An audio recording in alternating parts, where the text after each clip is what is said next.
good evening, or good night more likely, for if you have found your way here at all, you have almost certainly come the way that nearly everyone comes to this quiet place, at the soft worn end of a long day, with the lamps turned low and the house gone still around you and the whole wide world loosening, at last,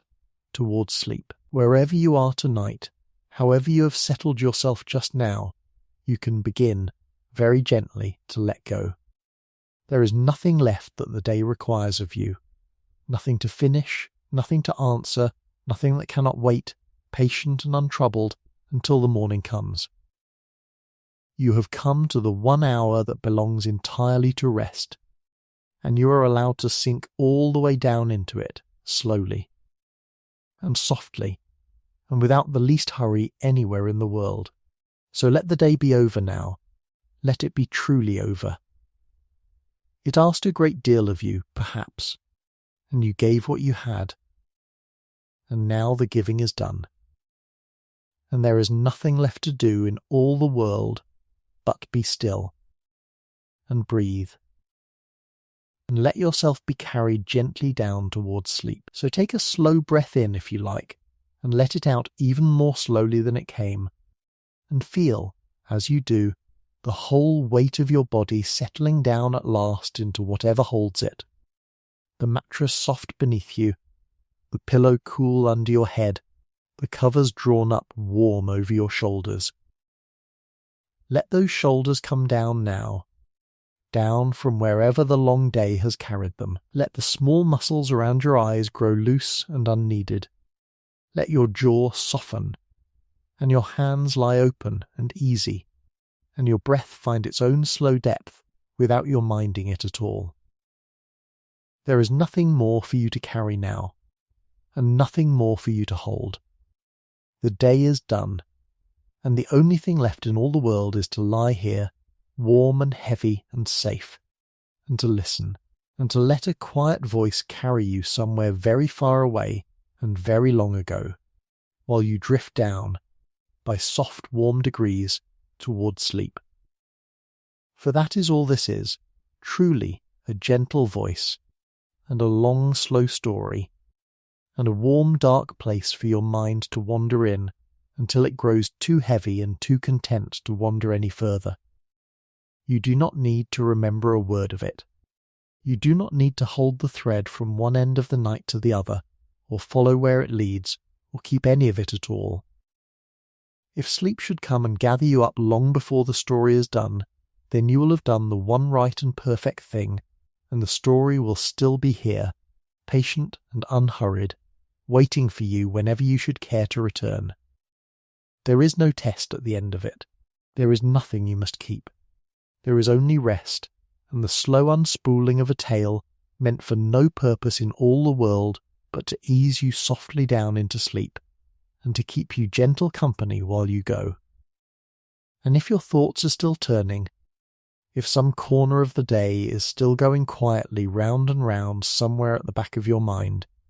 replaying what was said, or reaching ahead toward the small cares of tomorrow, then that is all right too, and you need not fight it. You do not have to push those thoughts away, or scold them, or hurry them out of the room. You can simply let them be, the way you might let a little wind outside the window simply be, there, but no longer asking anything of you, no longer needing your reply. Let them drift toward the edges of things. Let them settle and grow quiet on their own, the way a whole camp grows quiet when everyone in it has finally lain down by the fire. There is nowhere you must be tonight, and nothing you must solve, and so, little by little, your mind can loosen its hold on the day, and let the whole of it float gently away, out through the window and off into the dark, until only the warmth is left, and the voice,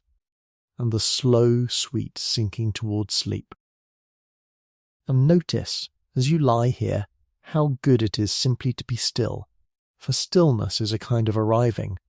and you have done enough moving for one day. All through the hours behind you, You were going somewhere, rising and hurrying and carrying and crossing from one thing to the next, the way our restless kind has always gone about its days. But that is over now. The going is done. You have come at the end of it to this one quiet place that is yours,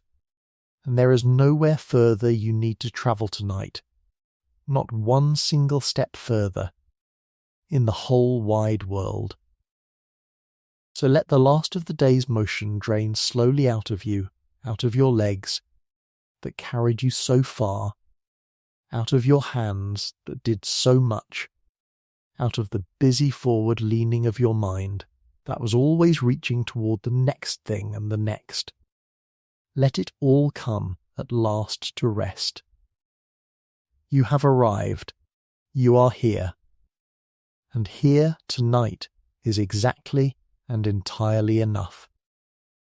Let your breath go slow, and let yourself grow still, and let the stillness carry you the rest of the way down. Tonight we are going to travel, and this time we shall travel very far indeed. For tonight our story is a story of travelling itself, the longest and greatest journey our kind has ever made. We are going to follow the whole long walk of humankind across the face of the earth, the peopling of the world, the slow, wondrous, tens of thousands of years long spreading of our people out from one warm homeland into every land there is, under every sky, to the very ends of the round earth. For there was a time long ago when all the human beings in the whole world lived together in a single warm country, and all the rest of the earth, the great forests and the deserts and the frozen north, the far shores and the scattered islands, and the two vast empty continents beyond the sunset, held no human soul at all, not one, not anywhere. And then, band by band, family by family, generation by patient generation, our people began to walk, and over an unimaginable stretch of time they walked, and drifted and paddled and climbed, and made their fires in one new land after another, until at last there was scarcely a habitable corner of the whole wide world where the smoke of a human hearth did not rise. Tonight we shall walk that whole long road with them, softly, from the first homeland to the farthest island, and I promise you, before we are done, you will feel how the journey led, in the end, to you. For we are apt to picture that great spreading, when we picture it at all, as a thing of maps and arrows, cold sweeping lines drawn across a page, migrations and movements, a diagram of dates. But let that dry picture soften now, because the truth of it was warm, and small, and deeply human. There were no maps, and no arrows, and no one setting out to cross a continent. There were only families, small bands of people, a few dozen souls, gathered close around their fires as you gather warm in your bed tonight, who each moved, in their own lifetime, only a little way over the next hill, along the next stretch of shore, into the next green valley, following the game and the good water and the turning seasons exactly as their parents had, and their parents before them. No one ever walked across the world. They only walked a little further than yesterday, and had children, and those children walked a little further still, and it was the slow adding up of all those small human steps across 1,000 generations that carried our kind to the ends of the earth. It was not an army on the march. It was the whole warm, patient family of humankind, drifting outward toward the morning, one campfire at a time. So here is the journey we shall make, and we shall make it the way such journeys deserve to be made, slowly and warmly, and with no destination we are in any hurry to reach. We shall begin in the warm homeland where our whole kind was born and grew up, and feel why the people there were ready, at last, to go anywhere. We shall take the first steps out of that homeland, into lands no human foot had ever touched, and meet the wandering band and the portable home they carried on their backs. We shall follow the long warm road of the coast, eastward along the shining shores of the world, living on the gifts of the sea. We shall stand on a far beach where the land runs out, and watch our people do the most astonishing thing: set out across open water toward a land they could not even see. We shall turn north into the cold, and learn how our kind mastered the ice and the great herds, and press on east across the vast frozen steppe to the very end of the old world, and cross the great land bridge into 2 whole empty continents, and pour down them from the frozen north to the warm south. And at the last we shall follow the boldest voyagers out onto the wide ocean to the final scattered islands, and see the whole round world filled with human fires, and understand, softly, that you yourself are the far child of that journey, and that it led across all the ages and all the miles to the warm bed you are lying in this very night. Some of what I tell you tonight is known. Read patiently out of the earth by careful hands, from old bones and older tools, from the ashes of ancient hearths and the shells of long-eaten suppers heaped on forgotten beaches, from footprints pressed into mud that hardened into stone, from the faint threads of our shared and branching kinship that every living person still carries. And some of it we can only picture, softly and honestly, filling in the fear and the wonder and the warmth of the first band to top a certain hill around the bare and beautiful bones of what the earth remembers, and where we are only imagining. I will tell you so, gently, as we go, the way I always do. But none of it, remember, is for you to hold on to. It is only a soft path for your mind to follow down into the dark, and you may let go of it whenever you please, and sleep whenever you please. Let us begin then at the very beginning of the road, not out on the far frontiers, but at home, in the warm country where our whole kind was cradled, and from which one day we set out to walk the world. Let your breath go slow, let the long nights settle around you, and let us go back, softly, tens of thousands of years, to the first and warmest home our people ever had. Picture, first, the homeland, the warm wide country where our whole kind was born and grew to be itself, and take your time with it, for it is the cradle of everything that follows, and there is no reason to hurry away from it. Imagine a great sunlit land of open grassland and scattered woodland, of broad slow rivers and shining lakes, of long golden plains grazed by uncountable herds and green hills rising blue in the distance. A warm, generous, open-handed country under an enormous sky, where the days were bright and the nights were mild, and the living, for a skilled and knowing people, was good. This was somewhere in the warm heart of the great southern continent, the land we now call Africa, where all the long roots of our family reach down, and it was here, over an immense stretch of time, that our kind slowly became fully what we are, people like you, in body and in mind, who would be unremarkable in any street in the world tonight if only they were dressed in our clothes. They walked upright and easy across the plains, they gathered in close warm bands of kin, they knew their whole living country the way you know the rooms of your own house in the dark. And they were already at home in the world in a way no creature had ever been before.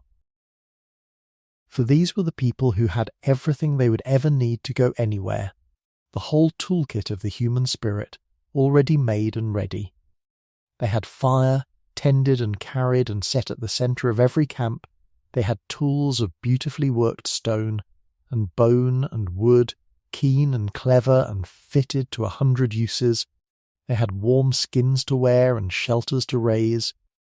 But more than any of these, they had the 2 great gifts that no other creature has ever had, and that would carry them to the ends of the earth. They had language, and they had imagination. They could speak, could tell one another exactly where the water was, and how the trap was made, and what their grandmother had seen in the far country long ago, could pass the hard won, knowing of the whole band, from the old to the young, on nothing but breath and memory. and they could imagine, could picture a land they had never seen, and plan for a season not yet come, and wonder what lay beyond the blue hills at the edge of sight. A people who can speak, and picture, and plan, and remember, and teach. Such a people can learn to live anywhere, can carry the wisdom of one land into the next, and remake themselves to fit a world they have never met. That was the true secret engine of the whole long journey, and the people already had it, humming quietly within them, tens of thousands of years ago, in the warm homeland under the wide sky. And the life there was good. This matters. So let it settle gently, for the people did not leave the homeland because it failed them or drove them out. They left, in the end, out of abundance, not despair. The warm country fed them well, great herds crossed the plains, and fish filled the rivers and lakes, and the shore of the far sea gave up its shellfish, and the land was thick with roots and fruits and seeds and honey for a people who knew how to find them. Children were born and grew and had children of their own, the bands prospered, the people multiplied slowly across the generations, filling the good country. And a people that prospers and grows and fills its land will always, gently, press at its own edges. For each new generation of the young must find its own good ground, its own hunting, its own space to raise its own children, and so. Without anyone ever deciding it, the warm homeland slowly overflowed at its rim, the bands at the edges drifting a little further out, into the next valley, along the next river, over the next range of hills, in the oldest and most natural movement in the world, not a flight, but a spreading, not an escape, but a widening, the simple overflow of a thriving people gently seeking room. And feel, too, how varied and how teaching a homeland it was, for the warm southern country was no single simple place, but a whole wide world of different lands folded together, and living in it had already made the people wonderfully adaptable, long before ever they left. There were open grasslands where the great herds grazed, and the people learned the patient arts of the hunt. There were rivers and lakes where they learnt to fish and to gather the reed roots and the waterfowl. There were the shores of the far sea where they learnt the tides and the shellfish. There were woodlands and rocky highlands and the dry margins of the desert, each with its own foods and its own dangers and its own hard-won knowing. A people raised across such variety was a people already practised in change, already used to reading a new kind of country, to shifting from the plain to the shore to the riverbank as the seasons and the places asked. And so, when at last they began to spread beyond the homeland, they carried with them not merely a set of fixed and narrow habits, but the deeper gift that lies beneath all habits, the readiness to learn a new land, whatever it might turn out to be. The homeland had been their long, slow apprenticeship, and it had taught them the one thing they would most need for all the ages of the journey ahead, how to make themselves at home in almost anything. And the days there were warm, and deeply human, filled with all the small dear things that have made up a human life in every age since, so picture them a moment, gently, before we send them out into the wide world. Picture the band gathered close about its fire in the mild evening, the children tumbling and playing in the last of the golden light. The hunters come in from the plains, the gatherers back from the woods with their baskets full, the food shared round, the day told over, the old ones settling into their places of honour. Picture the mothers with their little ones, the grandmothers with their long memories, the young men and women beginning to look at one another across the firelight in the old way that has always led to new families and new life. Picture the songs sung low, the stories told, the sleeping children carried off into the warm dark of the shelters, the whole gentle nightly round of a people at home in its own good country. This was the life they knew. This was what it meant, to them, to be human, the fire, the family, the shared food, the told story, the close warm band beneath the stars. And this, feel it, was what they would carry with them, unchanged in its heart, into every land on the earth, for wherever the long journey took them, however strange and far the country, they would gather again at evening around a fire, and share their food, and tell their stories, and hold their children close, exactly as they had in the homeland, exactly as you yourself would somehow know how to do tonight. So feel how the leaving truly began, not with any great departure, no farewell, no setting of faces toward the unknown, but with the smallest and most ordinary of movements, repeated across uncountable lifetimes. A band follows the herds a little further up the valley than its fathers ever went, and finds good country there and stays. Its children, grown, push on a little further still, over the next divide, down to a river no one of their people has ever drunk from, and make their camp and raise their little ones there. And those children's children go further yet. No single one of them travels far. Each lives out a whole life within one stretch of country, loving one land, dying where a lifetime's walking has brought them. But the sum of all those small drifting steps, added up down the generations like grains of sand, carries the human frontier onward and onward across the face of the land, a valley in a lifetime, a river in a generation, a whole new country in the span of a grandmother's memory. This is how the world was peopled, not by journeys, but by living, not by crossing the earth, but by being born a little further along it than your parents were, over and over, for 10,000 years and more. There is a deep gentleness in that, when you feel it, that the greatest movement in all our history was made of nothing but families, living quietly, a little way from home. And the great secret that let them do it, the thing I most want you to carry drowsily into the dark tonight, was that they carried their home with them. For a wandering people owns nothing it cannot carry, but what these people carried was everything that truly mattered.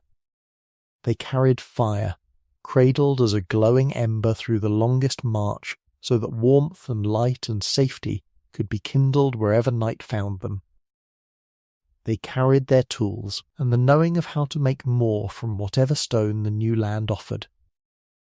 They carried warm clothing, and the skill to sew it, and the skill to raise a shelter of hide or brush or snow. And above all they carried, in their heads and their hearts, the whole invisible inheritance of their kind, the language, the stories, the songs, the memory of the ancestors,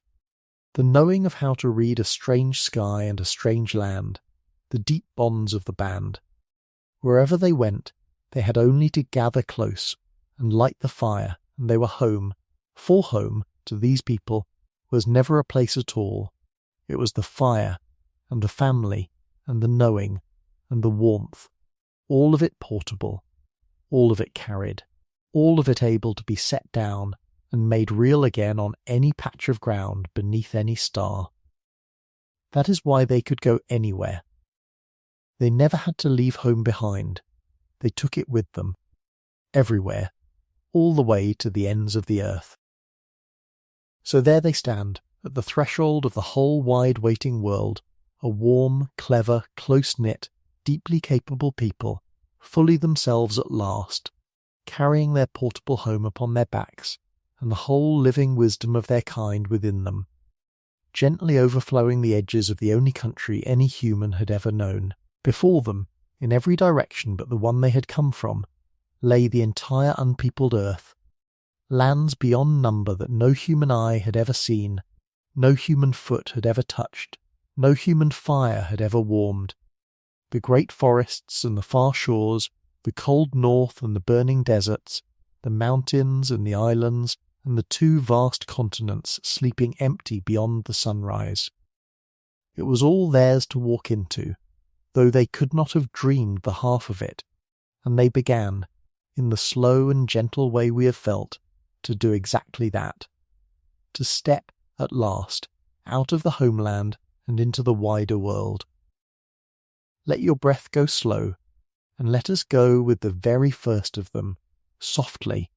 over the far rim of the only home they knew, and into a land where no person had ever been. So come now over the far rim of the homeland with one of those first wandering bands, softly into country where no person had ever walked. For this is a thing worth feeling, the strangeness and the wonder of being the first. They came up out of the warm heart of the great southern land, following the good grazing and the water, drifting north across the ages along the green corridors between the deserts, down the length of long river valleys and up along the shores of an inland sea, and at last, over uncountable generations, some of them passed out of the homeland continent altogether, through the narrow warm gateway where the land of their birth almost touches the land beyond, and stood, without ever knowing they had crossed any threshold at all, in a new world. Before them lay the whole of the wider earth, and they walked out into it a little at a time, each band settling the next good valley, each generation nudging the frontier of humankind a little further from the cradle. And everywhere they went, in those first ages of the going, they were the first. The first people ever to drink from that spring, to shelter under that cliff, to see the sun come up over that particular blue ridge of hills. Think how it must have been to top a rise at evening and look down into a wide green valley that no human eye had ever seen, and know that it was yours to walk down into and make your fire in. The first fire ever lit in all the long history of that place. And the new lands were strange, and the people met their strangeness with the one great gift that set them above every other creature. They could learn. A wolf or a horse carried into a new country must live by the instincts it was born with, and thrives or fails by whether those instincts fit. But a human band carried something better than instinct. It carried the power to watch, and reason, and remember, and teach. When they came into country they had never seen, with plants they did not know, and animals they had never hunted, and weather that behaved in unfamiliar ways, they did not simply endure it or perish. They studied it. They watched which berries the birds ate and which they left. They learnt the ways of the new beasts, where they drank and how they ran. They found which stone in the new land flaked keen for tools and which clay held water. They read the new sky for its weathers and its seasons. And what one band learned it taught to its children and told to its neighbours, so that the knowing of each new land was gathered and kept and passed on, and the people grew wiser about the world with every country they entered. This was the deep human magic, not that they were suited to any one place, but that they could make themselves suited to every place, by watching and thinking and remembering, and it meant that no land, however strange, could stay strange to them for long. And the band that carried them, feel it, for it is the warm little world at the heart of the whole long journey,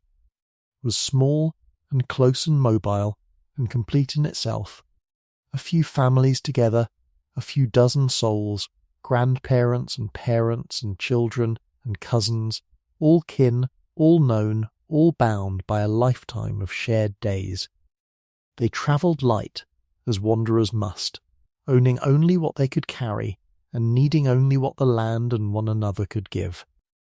By day they moved, or hunted or gathered, spread across the country at their work,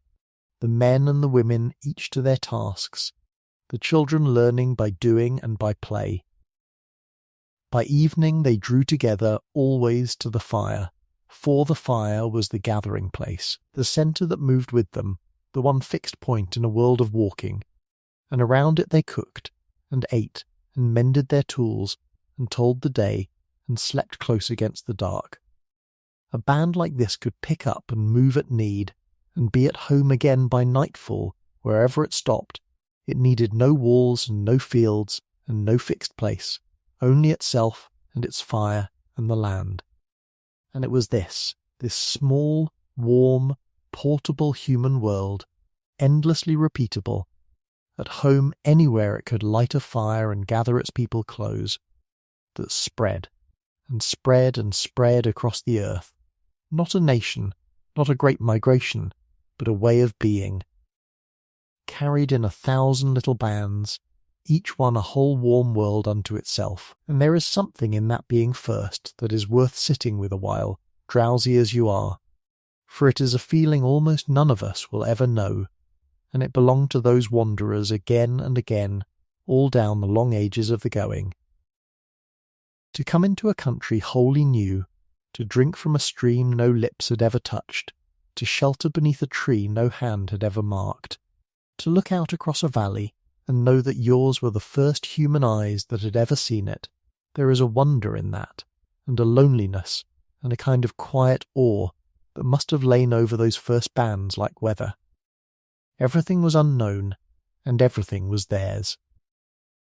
No path ran anywhere for them to follow, no old camp waited by the river, no story told what lay beyond the next ridge, for no one of their kind had ever been there to bring the story back. They went forward into pure unknowing, reading the land fresh as they came, making the first paths and the first camps, and giving the first names for the first time, and though there must have been fear in it, deep fear of a country whose dangers they did not yet know, there must have been wonder too,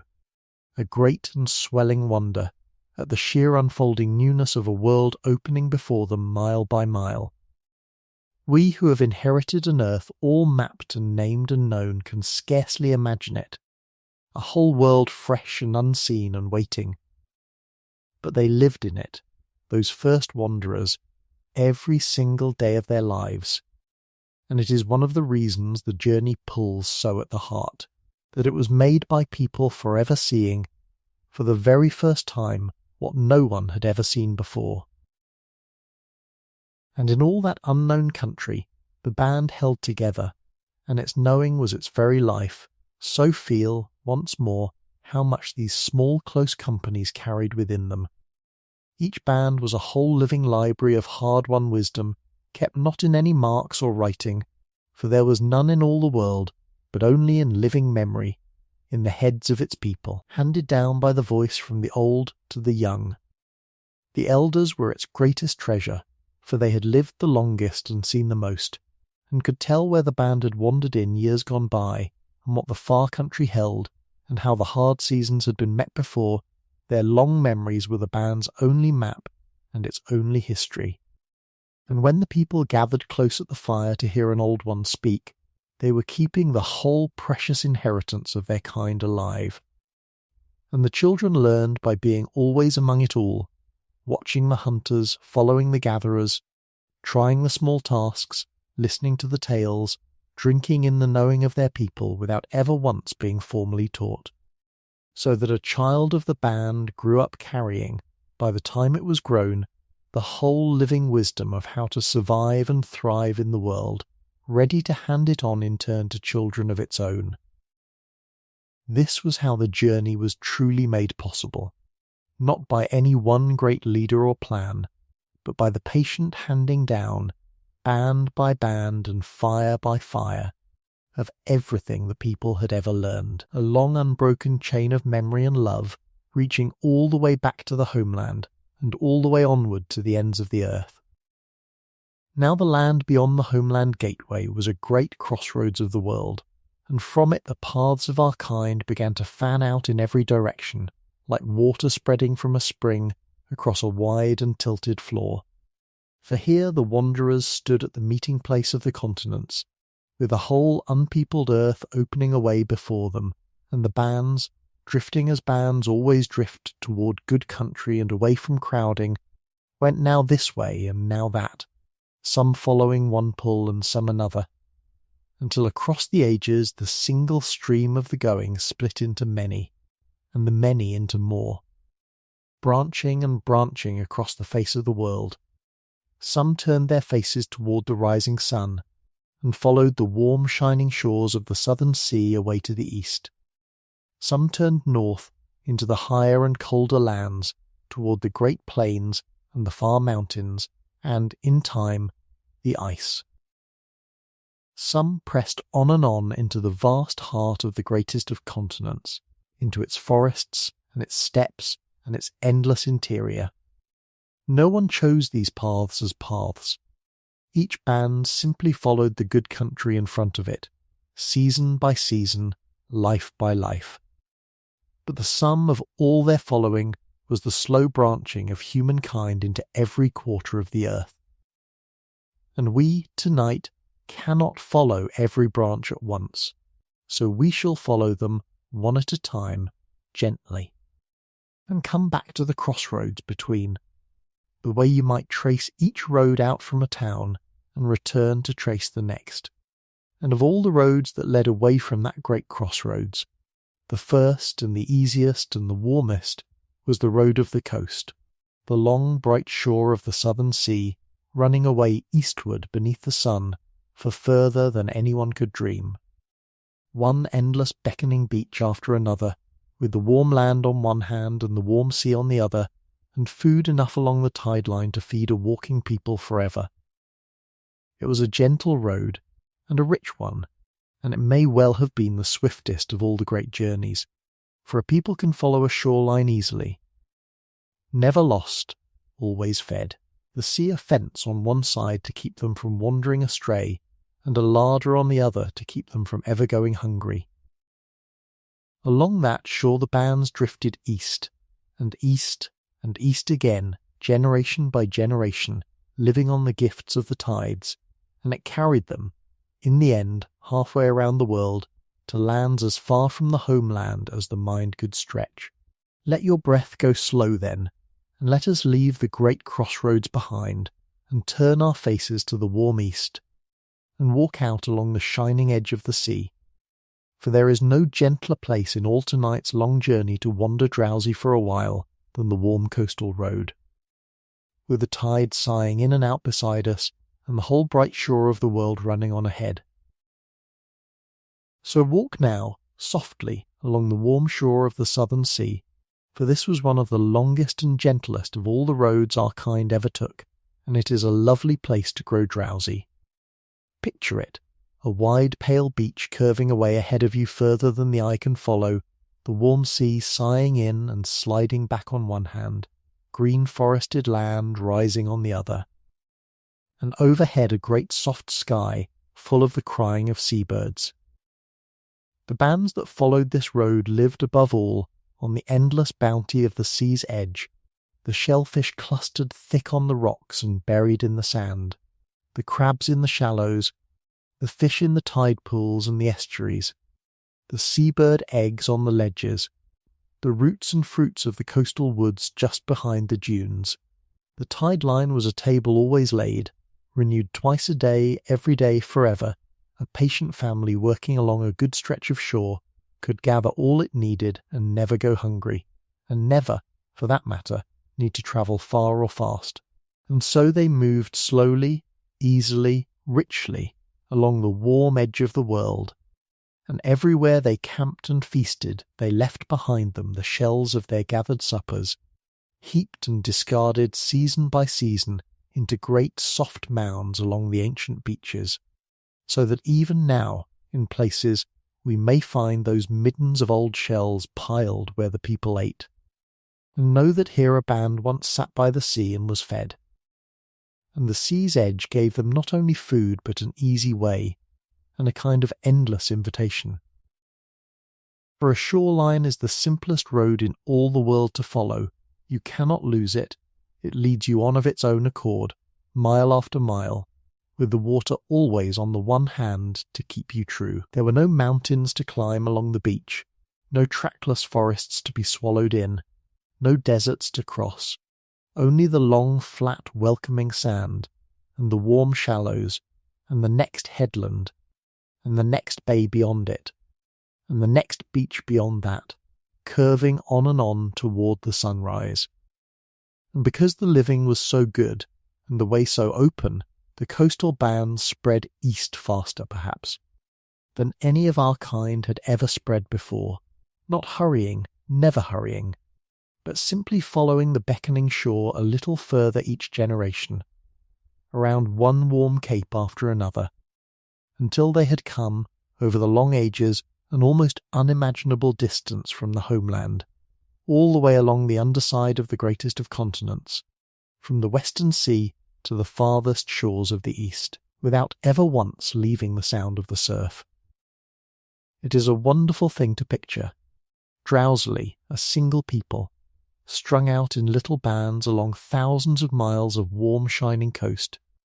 each band knowing only its own stretch of beach, and yet all of them together, without ever meaning to, walking the sea's edge halfway around the world. And it was a warm life, that coastal wandering, and a healthy one, and I would have you feel its ease before we come to the hard crossings ahead, for not all the journey was struggle, and this long stretch of it was as close to a gift as the wandering world ever gave. The climate along the southern shore was mild and kind. There was no bitter winter to be survived, no long dark season of hunger to be dreaded. The sea gave freely all the year round. The children grew up in the shallows, learning to swim before they could well walk, learning the tides and the fish and the ways of the shore as naturally as they learned to speak. The old ones sat in the warm sand and mended the nets and lines and told the young the lore of the coast.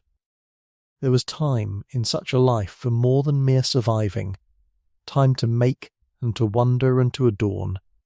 And along those old shores the people gathered the bright shells and bored them and strung them into beads and ornaments, and marked themselves with the red earth, and surely sang the songs of the sea that we shall never hear. It was not a poor life, nor a desperate one. It was a warm, easy, sea-fed wandering along the loveliest edge of the world, and it lasted, in its slow way, for ages, and the people who lived it were, we may be sure, as content in their sunlit coastal days as any people who have ever lived. And feel the particular skills of the shore, for the coastal people grew wonderfully clever at the ways of the sea's edge, in their own gentle fashion, and it is a pleasant thing to picture as you drift. They knew the tides as intimately as any farmer ever knew his fields, knew which hours laid the shellfish banks bare, which moons drew the water furthest back, which rocks held the fattest catch. They read the sea's moods in the sky and the swell, and knew when it was safe to wade out onto the reef and when to keep to the shore. They made their tools from what the shore gave, keen scrapers and cutting edges chipped from beach stone, and hooks and points and small blades of shell and bone, and lines and nets perhaps of twisted plant fibre to draw the fish from the shallows. The children grew up half in the water, learning to swim before they could well run, diving for the shellfish, splashing in the warm lagoons, at home in the sea as no inland people ever were. And the whole band moved to the slow tidal rhythm of that life, out onto the flats when the water drew back, gathering in the bright wet morning, back to the shade and the fire when the tide came flooding in again, a life tuned to the very breathing of the sea, unhurried and abundant and sweet. It asked no great struggle, that life. It asked only that you know the shore, and love it, and the people knew it, and surely loved it, all down the long bright edge of the world. And yet, for all its gentle sameness, the coastal road was forever showing them new and wonderful things, for the shore of the world is long, and it changes as it goes. The bands that crept east down the ages passed through country after country, each a little different from the last. Beaches of pale sand and beaches of black volcanic grit, wide shining mudflats where the great rivers met the sea, steaming green coasts where the forest leaned right down to the water and hung heavy with fruit and loud with unfamiliar birds, long reefs where the fish swam bright as flung jewels in the warm clear shallows. They met creatures they had never seen.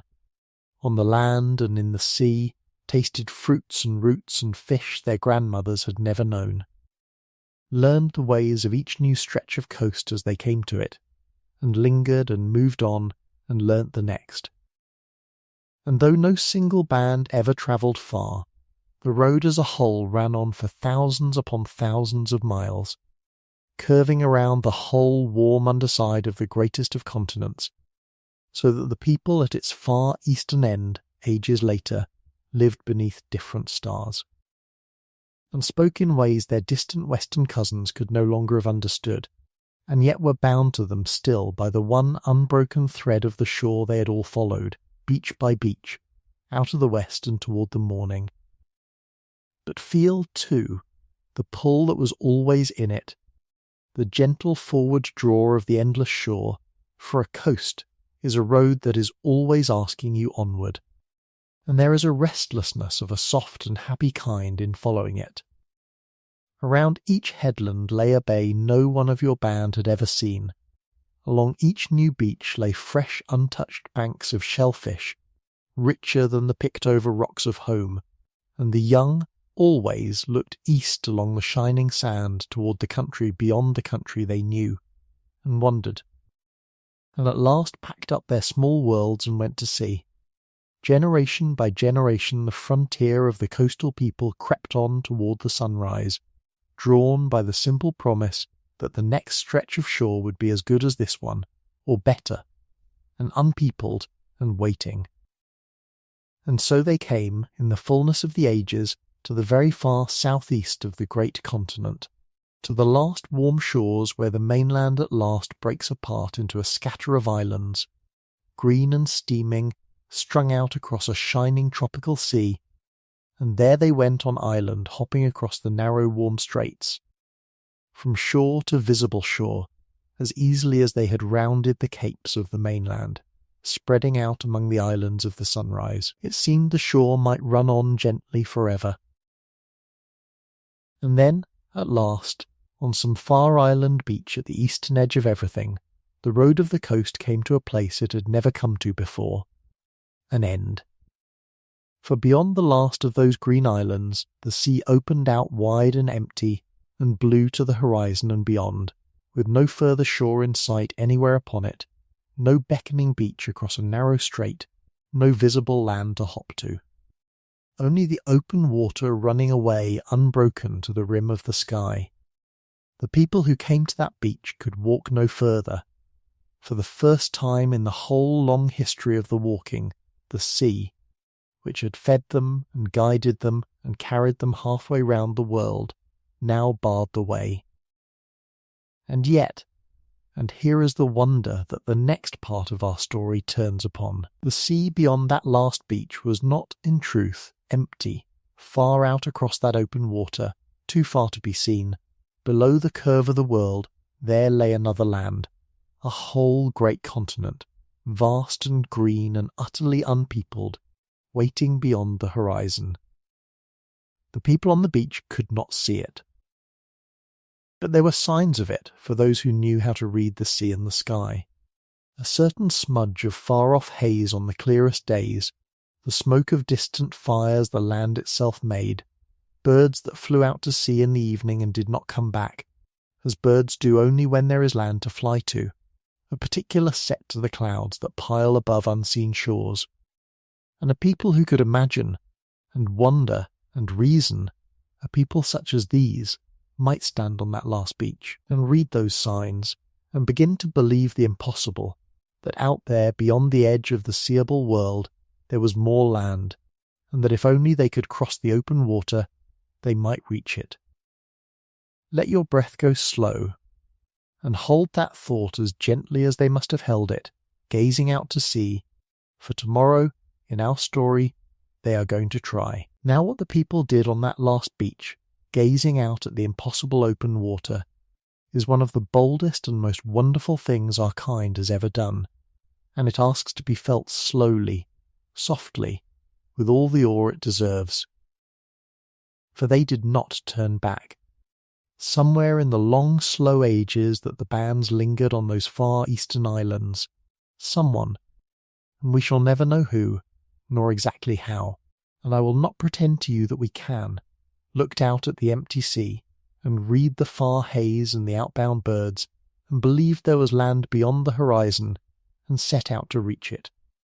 They built themselves something to cross the water on,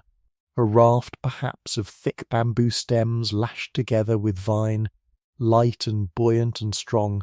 or a broad canoe, or bundled reeds bound into a floating craft. We cannot know the shape of that first boat, only that they made it out of the plants of the shore and their own patient ingenuity, and that it floated, and that it carried them. And onto it they loaded what a new life needs: a little food, a little water, their tools, the precious fire if they could keep it, and, most of all, one another. For you do not cross an ocean to found a world alone, and there must have been women and men and children aboard, whole families, a whole small band, casting off together from the known shore toward a land they could not see. Feel that crossing, gently, for it was surely the greatest leap of faith our kind had yet made. Out they went, over the shallows and past the last reef, until the familiar island sank away behind them, and there was nothing at all to see but water, water in every direction to the flat far rim of the sky, and their own small craft alone upon it, and the sun wheeling over, and the stars wheeling over, and the long swells lifting them up and setting them down. For a day and a night, and perhaps for more, they were out of sight of all land whatsoever. The first human beings ever to be so, the first ever to trust their lives wholly to the open sea, with no shore behind and no shore in sight ahead, only the belief, the reasoned and imagined belief, that land was out there somewhere beyond the curve of the world. There must have been fear in it, deep fear, and I will not pretend there was not, but there must have been something greater than the fear, too, some steady courage or burning curiosity or quiet trust to carry them on across that emptiness toward a land that was, until they reached it. No more than a guess, a hope, a smudge of far haze believed in. And then, picture it, for it is one of the sweetest moments in all our long story then on some bright morning, low on the horizon ahead, a shape, a blue rise of hills lifting slowly out of the sea, growing, greening,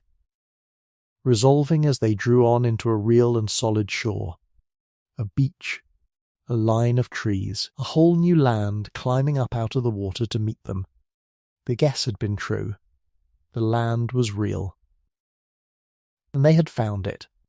And the land they came to was a world entire, vast and green and golden and holy, perfectly empty of people, a great southern continent that no human foot had ever pressed, waiting for them across the water like a gift. Everything in it was new and strange and theirs. Great strange animals moved through its woods and across its plains, creatures such as they had never seen anywhere in all their long coming. For this land had grown its own beasts, apart from all the world, and they were like nothing on the shores the people had left. Gentle giants and bounding things and creatures that carried their young in a fold of their own warm skin. The plants were new, the rivers were new, the very stars wheeled a little differently over this underside of the world. And the people, stepping ashore from their little craft onto that untouched beach, became in that moment the first of a whole new branch of humankind, the first people of the great southern land, the founders of a world. They spread out across it over the ages that followed, as our kind always spread, band by band into the good country, along its coasts and up its rivers, into its green north and its temperate south, and out, most wonderfully of all, into the vast red heart of it, the great dry desert interior, where they learned to live where almost nothing else could, reading every sign of water and food in a burning land with a skill so fine it seems very nearly magic. They wove the whole continent into memory and story, every waterhole and ridge and rock a place in a great remembered song, a map and a history and a scripture all at once, sung and walked and handed down. so that they did not merely live in the land, but knew it and held it in the mind, entire, and belonged to it as few peoples anywhere have ever belonged to a place. And there they have remained, from that first crossing to this very night, one of the oldest unbroken human presences anywhere on the earth. And picture that first landing, gently, for it is a moment to hold, the little craft grating at last onto the sand of the new continent, the people wading ashore on trembling legs into a land no human foot had ever walked, the first of all our kind ever to stand upon that vast and waiting shore. What must they have done first, those first arrivals? Drunk, surely, from the first fresh stream they found,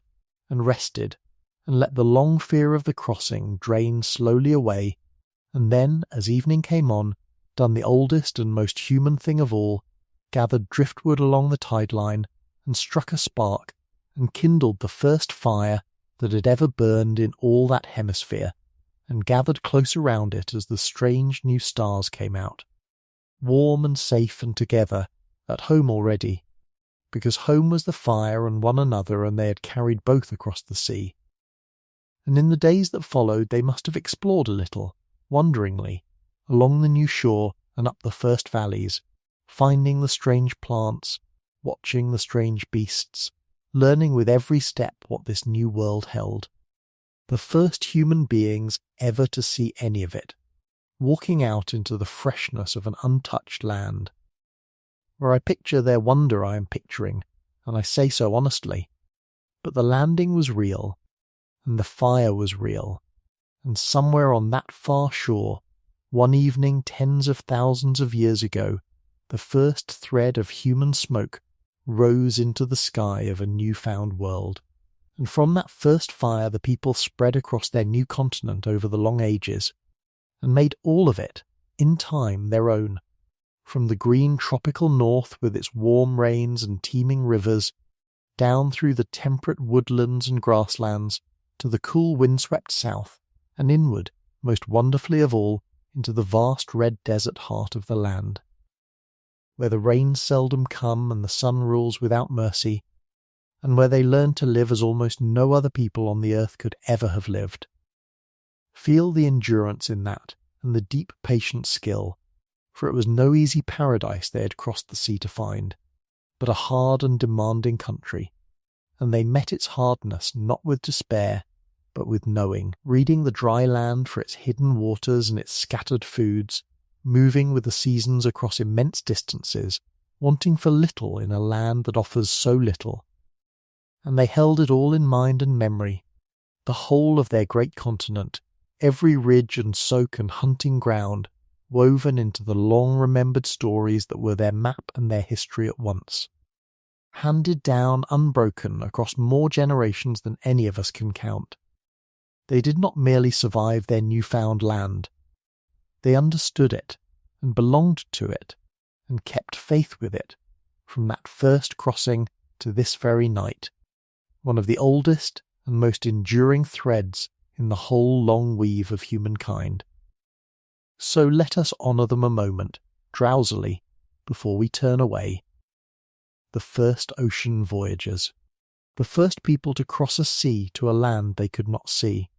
long, long before anyone kept flocks or sowed a field, before any town or any wheel or any written word, before the raising of any monument, a band of tropical wanderers on a lashed-together raft did a thing that we, with all our knowing, still find it hard to believe they dared. They set out across the open ocean toward a horizon with nothing behind it, and trusted their imagination and their courage to carry them to a shore they had only reasoned must be there. It stands as one of the great achievements of the human spirit, and it was done not by explorers with charts and provisions, but by an ordinary hunting band, families with children, gambling everything on a guess about the sea. And they won. There is no better proof in all our story of the thing we felt at the start, that a people who can imagine and reason and dare can go anywhere the earth will let them, and some places it seems it never meant them to go at all. Hold their courage gently as you drift. It is part of your own inheritance. And now let us leave the southern voyagers to their long warm ages in their green new world, and turn all the way back across the ocean,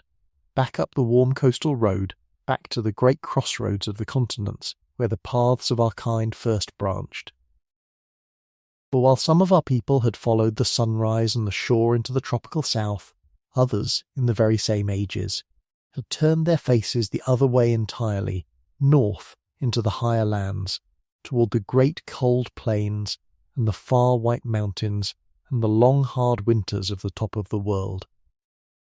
It was, in every way, the opposite journey, not toward warmth and ease and the endless summer of the shore, but toward cold and hardship, and a world that seemed, at first glance, to want nothing to do with a creature born on the warm savannas of the south. And yet our kind went there too, and mastered it, and made even the frozen north a human home. And how they did it, how a warm-blooded child of the tropics learned to live and thrive in a land of ice, is one of the proudest chapters of the whole long journey. Let your breath go slow, and let us turn from the warm south to the cold north, and go and find the people who walked, of their own free will, into the winter of the world. So follow now the other branch of the journey, north out of the warm crossroads and up into the colder lands, and feel, as the people must have felt it, the slow gathering of the chill as the generations moved on. Season by season, life by life, the northward bands drifted into higher and harder country, out of the warm south into lands of real winter, where the leaves fell from the trees and the cold wind came down off the mountains, and the year swung between a green summer and a white and bitter winter, such as the homeland had never known. And here, for the first time, the land itself seemed set against them. For these were people whose bodies were made for warmth, thin-skinned and sparse-furred, born of 100,000 years of tropical sun, and the cold could kill such a creature in a single night if it caught it unready. A lesser animal would simply have stopped here, at the edge of the cold, unable to go on, but the people did not stop. They did the thing that only people can do. Where their bodies were not suited to the land, they changed not their bodies but their ways, and made themselves suited by skill and by cleverness and by sheer stubborn ingenuity, and so they walked on into the winter of the world, and lived, for they had learned by now the great art of the cold, and it is worth feeling how completely they had mastered it. They dressed themselves against the freeze, not in draped and shapeless skins, but in warm-fitted clothing, sewn, for they had the eyed needle of bone, that small and mighty tool, and with it they stitched the softened hides of the animals into tailored coats and hoods and trousers and boots, closed tight against the wind.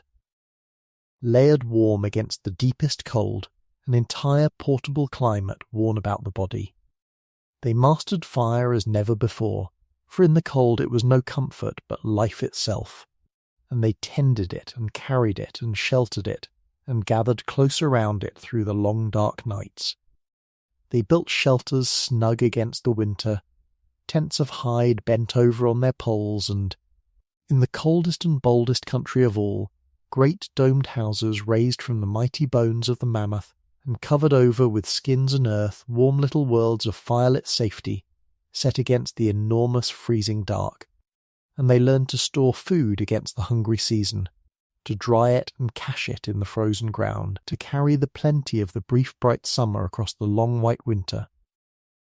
Piece by piece, skill by skill, they built themselves a warmth to carry into the cold,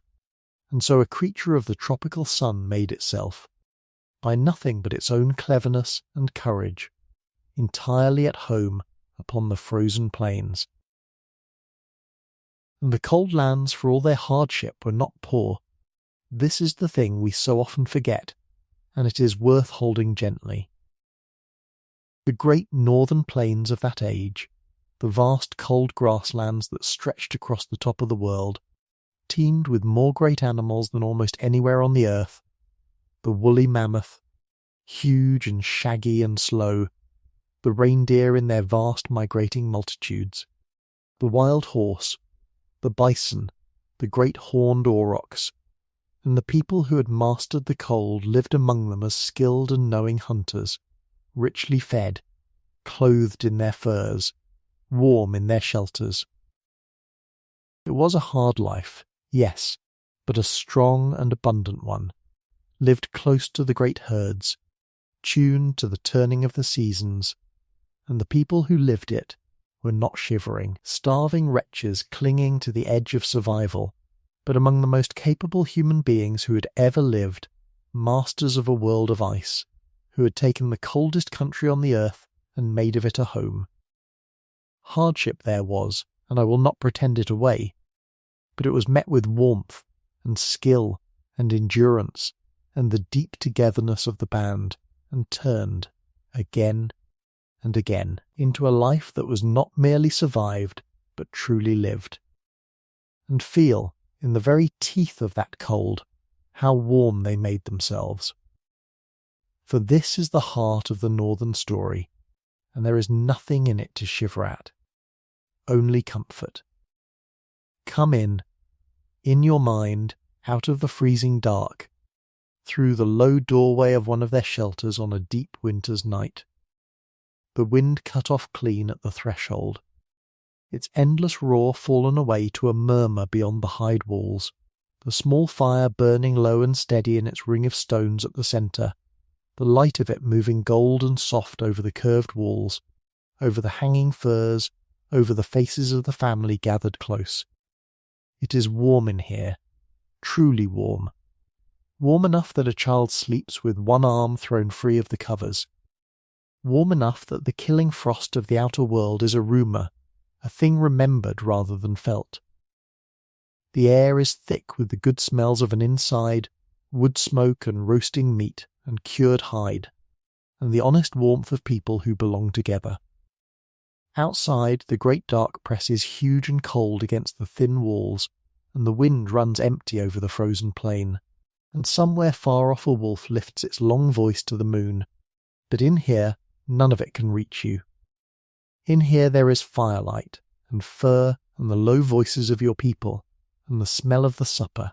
and the whole vast winter shut safely out beyond the door. This was the thing our kind learned to make against the ice, and it was the truest of all their makings. An inside, a pocket of held warmth in a frozen world, a small safe human place carried into the very heart of the cold. And it is the same warmth, exactly, that holds you now, your own roof, your own walls, your own covers drawn close, the whole cold night shut out beyond the glass, for the art has not changed at all in its heart across all the tens of thousands of years. And you are lying tonight in a warmth those cold country people first learnt how to keep. And the long winter nights, for all their darkness, were not empty or fearful, but full of the oldest and gentlest of all human warmths, the warmth of a people gathered close with nowhere to go and nothing to do but be together. For the winters of the cold lands were long, and their nights were very long indeed. Hour upon hour of darkness wrapped about the small lit world of the shelter, and the people did not dread that dark, but drew into it, gathering around the low fire with the supper done and the furs pulled close, the old and the young, the tired hunters and the patient workers, the children heavy-eyed and leaning against the groan. And there in the firelight they passed the long hours in the way our kind has always passed them, telling the old stories, and teaching the young the knowing of the band, and mending the tools and the clothes, and carving small beautiful things from bone and ivory, and singing the low slow songs of the cold. It was the great school of the people, that firelit dark, where everything they knew was handed down from the old to the young, and it was the great binding of them too.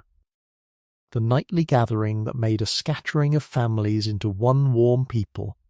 held close against the enormous dark. There was nowhere any of them needed to be. Until the light came back, there was only the fire, and one another, and the whole slow, sweet emptiness of a long night to be spent in company, a kind of time we have half forgotten how to have, and that your whole body still knows how to want. Feel it now as you drift, the fire low and warm, the people gathered close, the dark held harmless beyond the walls, and nothing at all to do but rest among the ones you love. And here is the thing that lifts the whole cold chapter into wonder.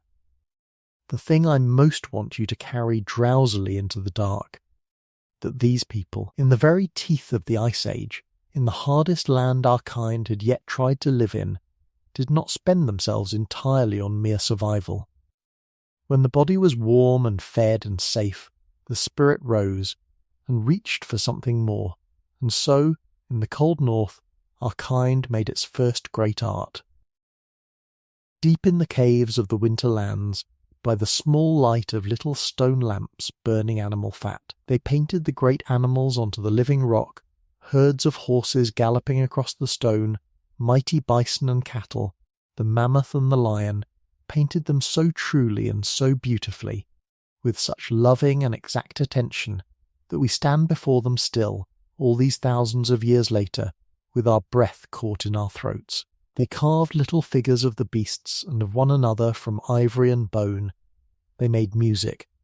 for we have found their flutes, slender pipes of bird bone that sound a sweet, clear, plaintive note across all the ages. They pressed their painted hands to the cave walls in the flickering dark, leaving the outline there. A hand, a real hand, held up across the thousands of years to say the oldest and simplest human thing, I was here, I was real, I lived. In the coldest and hardest of all the lands they had come to, our kind did not merely endure, it wondered, and made, and reached for beauty and meaning. That is who walked into the winter of the world, not survivors only, whole people, carrying the whole human spirit, blazing bright against the ice. So there they are, the people of the cold north, warm in their sewn furs, snug in their fire-lit shelters, rich among the great herds, their hands pressed in wonder to the walls of the deep caves. A tropical creature grown utterly, triumphantly at home in a world of ice. They had taken the hardest road out of the warm crossroads, and they had not been broken by it. They had been, if anything, sharpened and deepened and made more wholly human by the meeting with the cold. And yet even they stood not at the end of a road, but in the middle of one. For the cold northern lands did not stop at the caves of the west. They ran on, and on,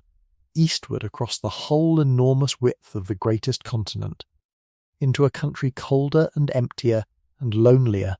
and vaster than anything the people had yet faced. The great frozen steppe of the far northeast, the last and hardest frontier of the old world, stretching away toward the sunrise to the very edge of the known earth.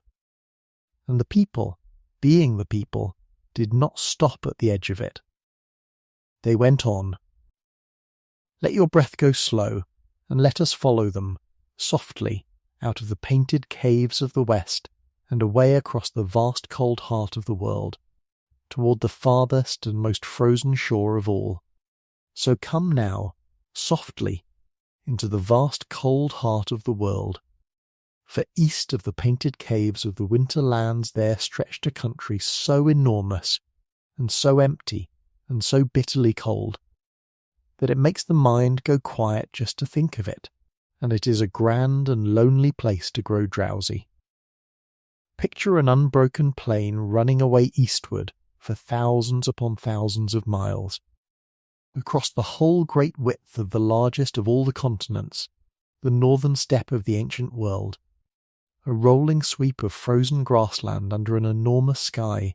treeless, windswept, white in the long winter and pale gold in the brief summer, colder than any land our kind had yet dared to live in. and stretching on so far that a band might walk toward the sunrise for 100 lifetimes and never come to its end. This was the hardest frontier of the old world, the last and coldest of its lands, and across it, in the deep of the great ice age, moved the toughest and most skillful people who had ever lived, the far children of those who had first mastered the cold, now pushing on into the very extremity of it, following the great herds east across the top of the world toward lands no human had ever seen. And they followed, above all, the mammoth, the great shaggy tusked giants of the cold, and the reindeer and the wild horse that shared the frozen grass with them, for these vast herds were the whole wealth and living of the northern people, and where the herds went, the people went after. It was a life lived on the move across immense distances, in tiny bands scattered thin as stars across a country too big to imagine, each band following its own herds, its own rivers, its own long roads over the frozen plain, a life of the most extraordinary hardihood and skill, wringing warmth and food and shelter from one of the least forgiving lands on the earth. These were people who could read a wind and know the coming of a killing storm, who could find and follow a herd across a trackless white waste, who could raise a warm shelter of bone and hide in an evening and be snug in it through a night that would freeze a river solid, who wasted nothing and knew everything, and carried the accumulated cold country wisdom of 100 generations in their heads. And they were not grim about it, we may be sure, for people are people, and around their small fierce fires in the enormous dark they surely told their stories, and sang their songs, and held their children close, exactly as their warm country cousins did beneath the softer skies of the south. Only here the dark was deeper, and the fire more precious, and the warmth of one another the one sure comfort in a world of ice.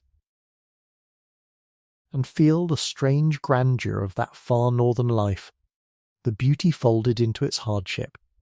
for it was not only bitter, it was magnificent, in a way the warm lands never were. The winters brought the great cold and the long dark, yes,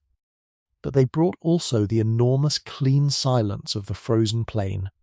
and the stars flung thick as spilled salt from horizon to horizon in a sky no city light has ever dimmed,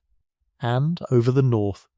the slow silent burning of the great curtains of light, green and rose and dim violet, that hung and rippled along the top of the world through the long nights, the way they still do, over that same cold country. Tonight, the people watched it all, wrapped warm in their furs at the mouths of their shelters, their faces lit faintly green, and whatever they made of it, we cannot truly know, and I will not invent it for you, only that they saw it.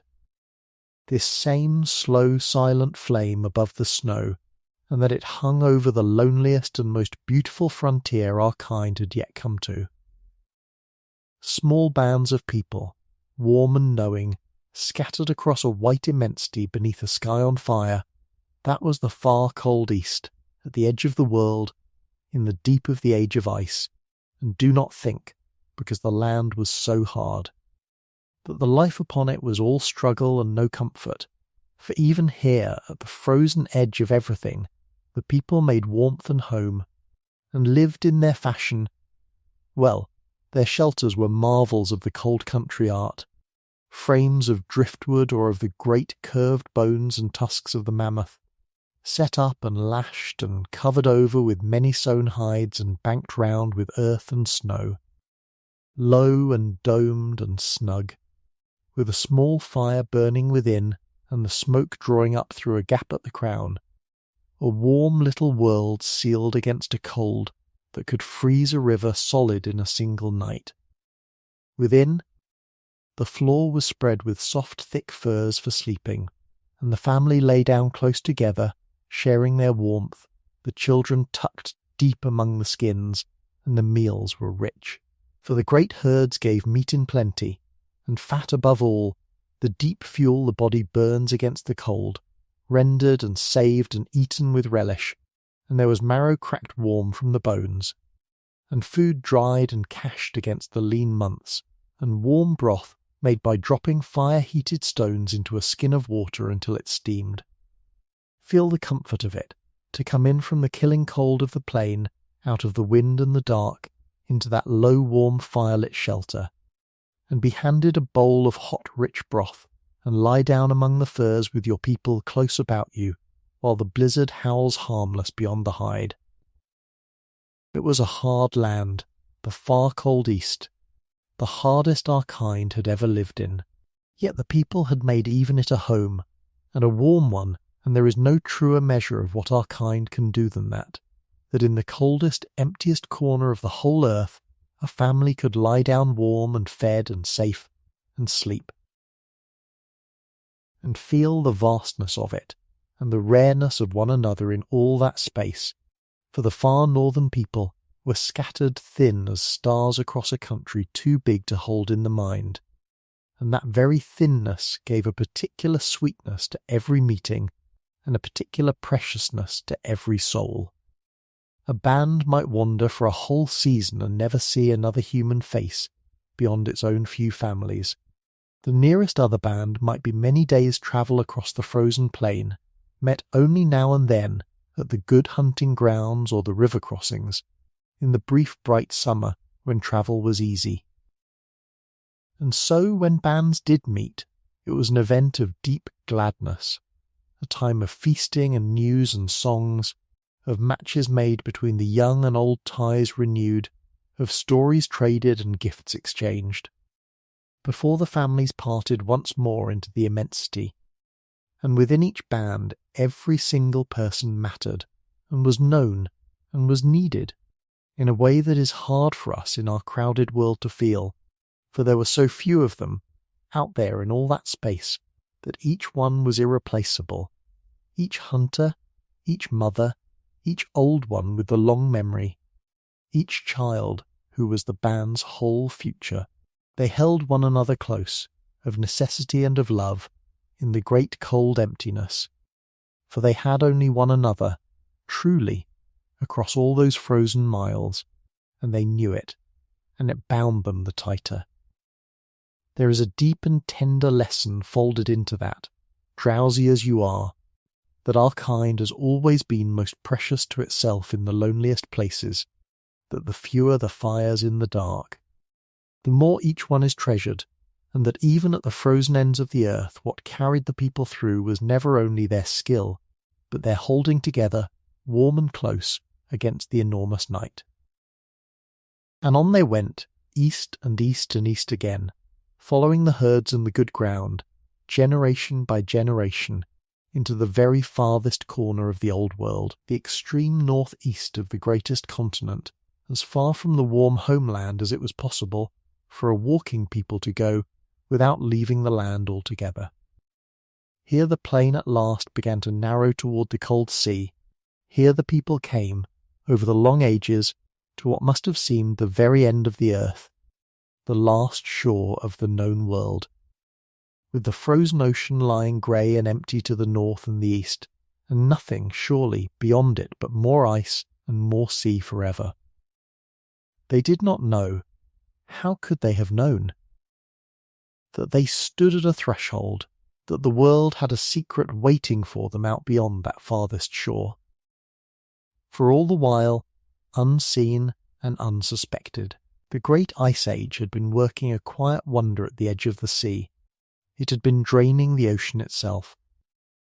So much of the world's water lay locked up in the great ice sheets, piled mountain high across the north, that the seas of all the world had sunk far below their old shores, sunk so far that in places the very floor of the sea stood bared and dry, and lands that had been divided by water for ages beyond memory were joined, now by broad new bridges of exposed and open ground. And so, before the people at the end of the old world, where their fathers had always known the cold sea to be, there lay, instead, land, a wide new country risen from the drained seafloor, a broad cold plain of grass running away eastward under the northern sky,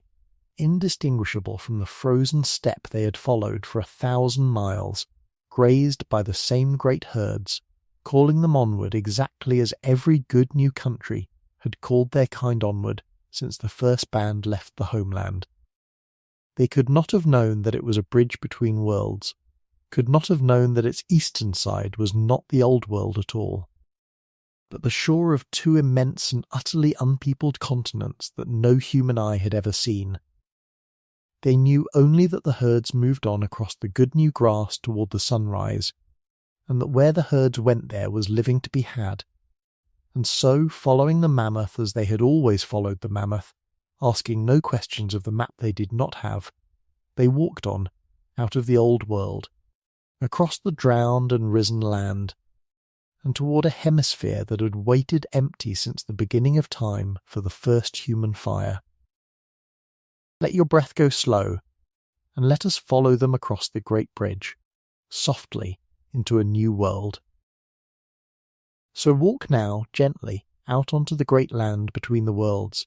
for the bridge that the sinking seas had bared was no narrow neck of land, no thin causeway to be hurried across, but a whole broad country in its own right, wide as a kingdom,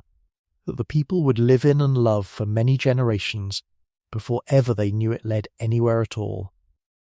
It was a cold rolling grassland, this drowned and risen land, hundreds of miles across from the old shore to the new, and it teemed with the life of the cold, the mammoth and the bison grazing its plains, the wild horse, the reindeer, the birds in their summer millions rising off its marshes and its shallow lakes. To the people who followed their herds out onto it, it was simply more of the good cold country they had always known, better, perhaps, for being new and unhunted, and they settled into it and lived, band by band, spread out across its immensity. For a very long time, hunting and gathering and raising their children and burying their dead, generation after generation, in a land that was, though none of them could have dreamed it, the very hinge and threshold of a new world. They did not cross the bridge in a season, or a lifetime, or 10 lifetimes. They lived on it, and it was home, and only slowly, as the slow tide of the generations carried the frontier ever eastward, did the far bands come at last to the land's eastern edge and pass beyond it and stand, without any way of knowing it, upon the shore of a hemisphere no human foot had ever touched. And what lay before them, once they had passed the bridge and the barriers of the northern ice, was the greatest gift the wandering earth had ever laid before our kind, 2 vast continents, joined at their waist, running away south from the frozen top of the world all the way to the far cold bottom of it, an entire half of the earth, green and golden and teeming with life, and empty, utterly empty, of people. No human had ever hunted here. No human fire had ever burned here. Every valley, every river, every plain and forest and mountain and shore of 2 whole continents lay pristine and untouched and waiting, stocked with more game than any people had ever seen, much of it never having learned to fear a human hunter at all. And into that boundless empty richness the people spread, once the way lay open, with a swiftness that still astonishes. For when a skilled and growing people is loosed into a whole unpeopled hemisphere brimming with food, it fills it fast, in the long view of things, band budding from band, frontier racing on beyond frontier, the human tide pouring down through the new world season by season, generation by generation, faster than it had ever spread before. And oh, the wonder of that southward spread! The first sights beyond counting, hold it softly as you drift, for it is one of the gladdest stretches of the whole long journey. Down out of the frozen north the people came, into lands that grew kinder and greener and warmer with every generation's march, onto vast grassy plains black with herds of bison to the world's edge, through great forests hung with unfamiliar fruits, along mighty rivers wider than any they had known, over ranges of blue mountains, and down into rich sheltered valleys on the far side. They came into the warm middle of the new world, into steaming forests loud with strange birds and bright with flowers, where the living was lush and easy, and still the frontier pressed on south, for there is always a young band looking for country of its own. They crossed the narrow waste of the two continents, and spread down the whole enormous length of the second, down its long spine of great mountains and its endless eastern plains and its western shore, through jungle and grassland and desert, on and on toward the far south, until at last, after all the thousands of miles and hundreds of generations, some final band came to the very bottom of the world, to the cold, wind-swept lands at the southern tip of everything, where the continent runs out into the grey sea toward the ice, and could go no further, because there was no further land to go to. From the frozen north to the frozen south, from the top of the New World to its very toe, the people had walked the whole length of a hemisphere and filled it, every good country of it, with their bands and their fires and their children, and they were the first, everywhere, the first human eyes ever to look upon all of it, and feel the sheer abundance that met them as they came down into the New World, for it was a richness such as our kind had rarely known and would seldom know again. 2 whole continents, never hunted, lay stocked with game beyond counting, great herds on every plain, fish thick in every river, birds in clouds on every marsh, and much of it, having never seen a human hunter in all the ages, had never learned to fear one. The animals of the New World did not know to run from the small upright newcomers. They stood and grazed, and let the hunters walk among them, so that for the first people the getting of food was easier, perhaps, than it had ever been anywhere, a land of such open-handed plenty that a band need never go far, nor ever go hungry. It was, in the truest sense, a new world and a fresh one, a whole hemisphere in the very morning of its human life, its abundance untouched, its every valley brimming, and the people who came down into it walked into an ease and a plenty that must have seemed, after the long hard cold of the northern road, very like a promised land, where I picture their gladness I am picturing, but the emptiness was real, and the abundance was real, and the people spread down into it as water spreads across a thirsty plain, swiftly and gladly, filling every hollow as they came. And feel how many worlds they passed through, and made themselves at home on that long fall from the frozen north to the far south, for the 2 new continents held within them very nearly every kind of country the earth can show, and the people met and mastered them all. They came down out of the cold northern plains, where they hunted the great beasts of the ice as their fathers had before them, into the wide temperate grasslands, and the vast eastern forests, teeming with deer and fowl and fish, over great ranges of mountains, and down into rich sheltered valleys on the far side, into the hot green heart of the world, the steaming rainforests loud with strange bright life, where they learned the ways of an utterly different abundance, and on down the long spine of the second continent, along its towering mountains, where in time they climbed to live in the thin high air, and across its dry plains and its cool southern reaches to the very wind-swept end of the land. In each new country they became, over the generations, a new people, shaped to its ways, mountain folk and forest folk, and plains folk, and folk of the far cold south, speaking new tongues, wearing new clothes, living new lives, and yet all of them the children of that same band that had followed the mammoth across the bridge. All of them carrying the same old fire, all of them one kind, spread now across a whole new hemisphere and at home in every corner of it. It is one of the swiftest and most wonderful fillings up in all our long story, the peopling of the New World, and it carried our kind, at the last, into lands as far from the old homeland as the round earth itself allows. And think drowsily what it must have been to be one of them, to live your whole life on that moving frontier of the New World, always in country your people had come to only a few generations before, forever the first to see what lay over the next range, to come down through a mountain pass and behold a valley of a richness beyond your grandmother's wildest tale, and know that not one soul had ever hunted it before you. To stand on a plain so thick with game it darkened the ground, in a land so new that the very animals did not yet know to run from you.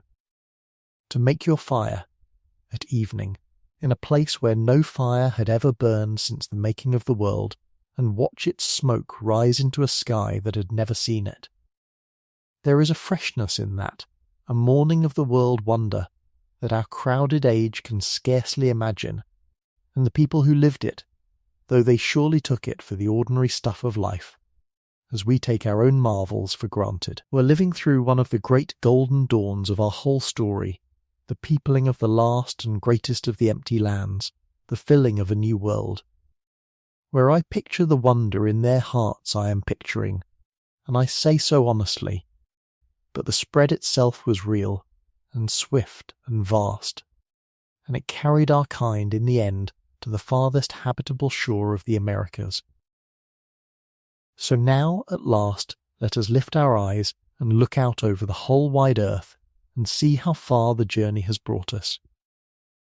From that one warm homeland in the south, our kind has spread over the tens of thousands of years into very nearly every corner of the world, down the warm coasts to the tropical islands, across the open sea to the great southern land, north into the winter lands and the painted caves, east across the frozen roof of the world, over the bridge between the worlds, and down the whole length of 2 new continents to the ends of the south.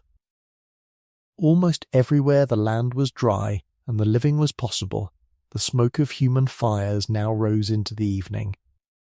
Almost everywhere, but not quite everywhere, for out in the middle of the greatest of the oceans, scattered like a handful of thrown seed across an immensity of empty blue water, there lay still a few last lands that no one had reached,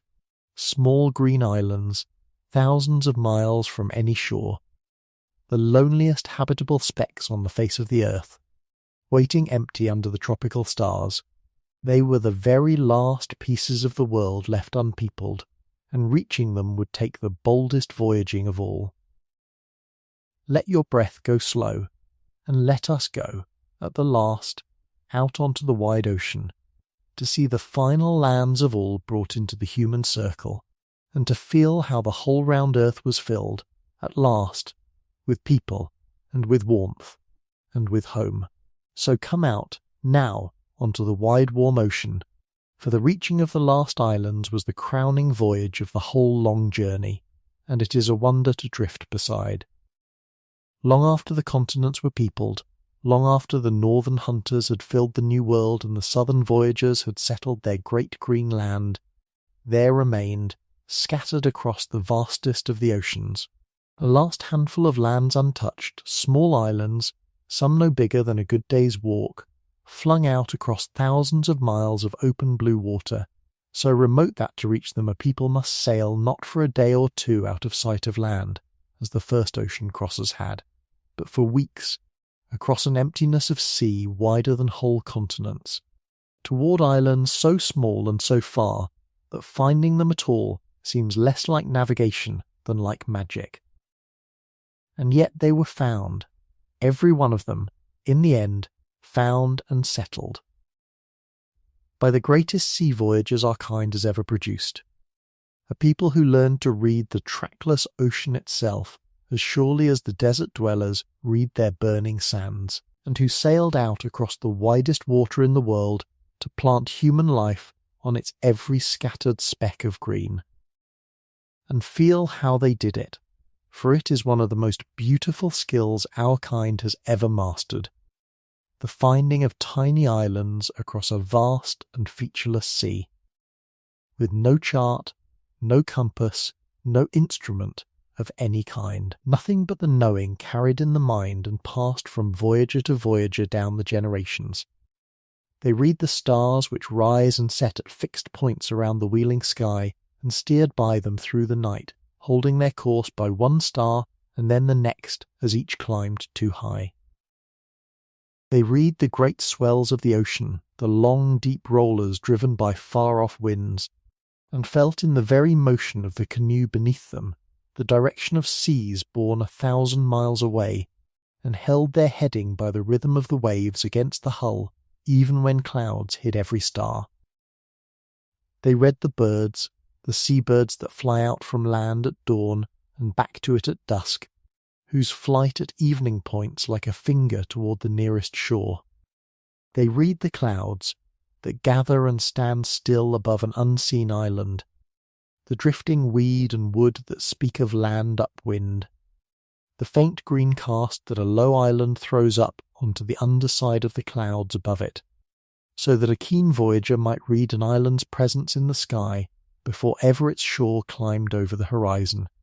All of this they knew and taught and carried in memory alone,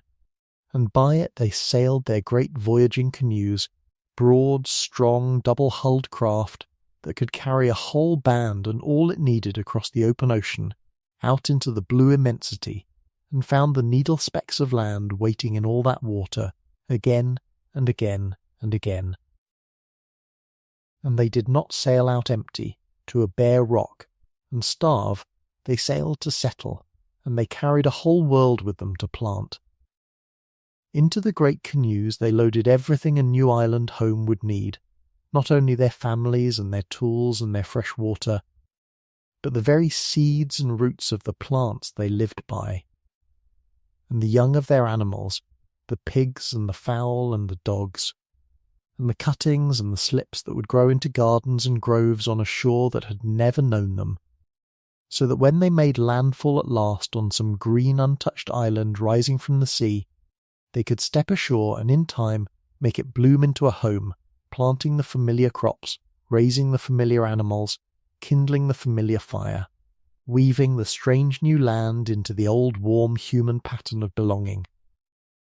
It was the portable home we spoke of at the very beginning, carried now across the widest water in the world, the same deep human genius take everything that matters with you, and you can make a home anywhere, that had carried the first bands out of the homeland, now carrying their far descendants to the last lonely islands of the sea.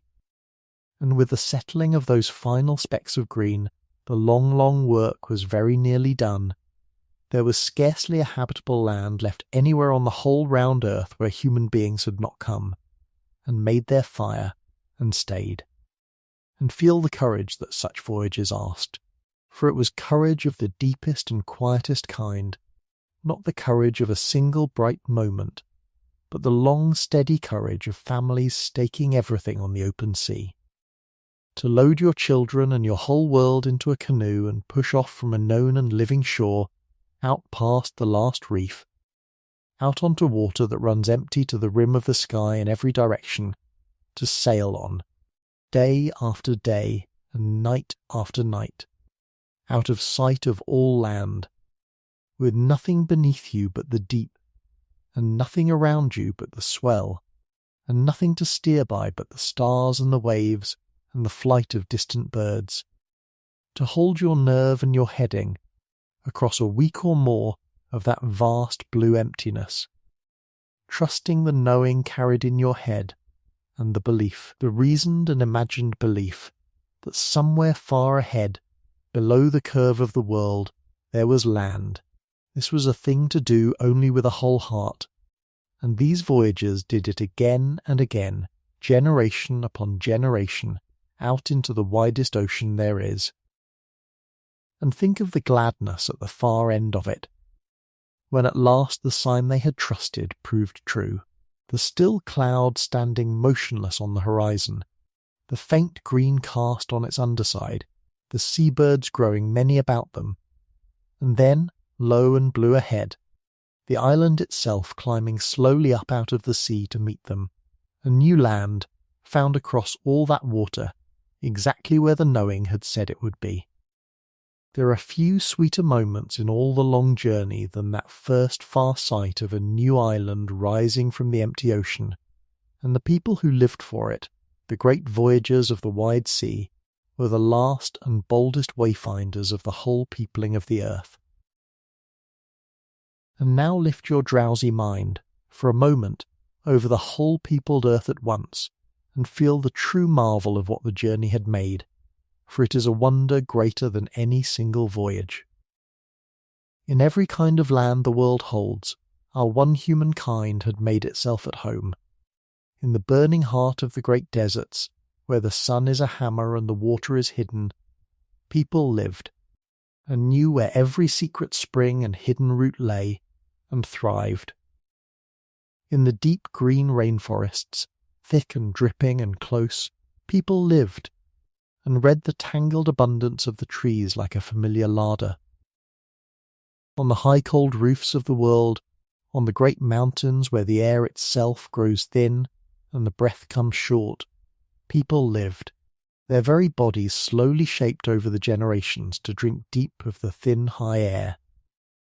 On the frozen shores of the Arctic, in the endless winter night, people lived, warm in their furs and their snug shelters, hunting the seal and the whale at the edge of the ice. On the warm scattered islands, in the temperate valleys, on the vast grass plains. In the river deltas and the mountain glens, and along every shore of every sea, everywhere, people lived, one single kind of creature, sprung from one small warm homeland, grown at home in every climate and country the earth possesses. No other large creature has ever done the like. We are the animal that lives everywhere, and we became so not by changing our bodies to fit each land, but by carrying our home within us and remaking it, warm and human, wherever we went. And here is the tender heart of it, the thing to hold most gently of all, that in filling the whole various earth, our one kind became 1,000 kinds, and yet remained, underneath, forever one. For as the bands spread into all those different lands and settled and stayed, each people slowly grew to fit its own country and its own long story, grew different tongues and different songs and different ways of dressing and building and cooking and marking the year, grew tall or broad, dark or fair, as the sun and the cold of each land slowly asked, over 1,000 different beautiful cultures, each rooted in its own place, each a whole rich world unto itself. The earth came to wear an astonishing variety of peoples, no two the same, each with its own dear and particular way of being human. And yet feel this softly, for it is true, and it is one of the kindest truths there is. Beneath all that difference, they were and are one single family, all of them, every people in every land, the children of that same first band in the warm homeland, cousins across the whole wide world, carrying the same deep inheritance of fire and family and language and love, branched into 1,000 forms across the tens of thousands of years, but never once broken from the common root. However far the wandering had scattered them, however different they had grown, they remained one kind, one family, one long story with countless chapters, and the journey that had spread them to the ends of the earth had never, for all its vastness, divided them at the heart. So the whole round world was peopled, at last, every desert and forest and island and shore, every plain and valley and frozen coast, brought at length into the warm circle of human life, lit with human fires, woven with human homes, filled with the endless variety of one single, wandering, wonderful family. The great journey that had begun with a single band gently overflowing the edge of a warm southern valley had ended, after tens of thousands of years and every kind of country and the widest waters in the world, with our kind at home upon the entire earth. And there is one last thing to feel about that finished journey, the deepest and the nearest of all, the thing it was all, in the end, for, and it is a thing that reaches all the way down the ages and the miles to the very room where you are lying now, warm and drowsy and nearly asleep. For that whole immense journey led, in the end, to you. Let your breath go slow, and let us follow the very last of the road, the little stretch of it that ends in your own warm bed tonight, and let it carry you, softly and completely, down into sleep. For here is the last soft truth of the night, and then I will let you go. You did not travel anywhere tonight, not really, and yet, in the deepest way there is, you have travelled the whole of it. Because you are where it was all going. You are one of them. You are the far child of that long journey, the far grandchild, across 1,000 generations, of those warm, clever wandering people who carried their fire out of the homeland and walked and paddled and climbed and drifted into every land under the sky, and every step they ever took was a step, though none of them could have known it, toward you lying here, warm and safe and nearly asleep at the far end of the road. Think of it gently as you drift. Some band of those wanderers, long ago, came over the last hill or across the last water into the very country where you lie tonight. The first human beings ever to stand upon that ground, and looked about them, and found it good, and made their fire, and stayed, and their children stayed, and their children's children, all down the long ages, until in the fullness of time there was you, wherever you are resting your head this night, on whatever shore, in whatever land. You are lying at the end of one of the threads of that great journey, sitting, quite literally, in the place where somebody's long walk finally came to rest. And everything around you, everything that keeps you warm and safe and easy tonight, is the far inheritance of that journey, handed down to you across all the miles and all the years. The fire that warms your home is the same fire they carried, cradled as a glowing ember, out of the homeland and across the world, never once let die, passed hand to hand and hearth to hearth down all the generations, until it reached the quiet warmth of the room you lie in now. The roof over you, the walls that hold the night out, are the far descendants of every shelter they ever raised against the dark. The brush hut and the hide tent and the house of mammoth bone, the cave mouth and the island dwelling, all the long lineage of human homes come down at last to the one that shelters you. The very warmth you are wrapped in, the covers drawn close, the soft, safe dark, all of it is the thing they spent the whole journey learning to make and to keep, and inside, against the outside, a pocket of held warmth in a wide world, a safe place to lie down. You are not at the beginning of anything tonight, and you are not alone in it. You are at the warm far end of the longest journey there has ever been, wrapped in everything your people learnt to make across the whole peopling of the earth, held safe by the gathered warmth of 10,000 years of walking home.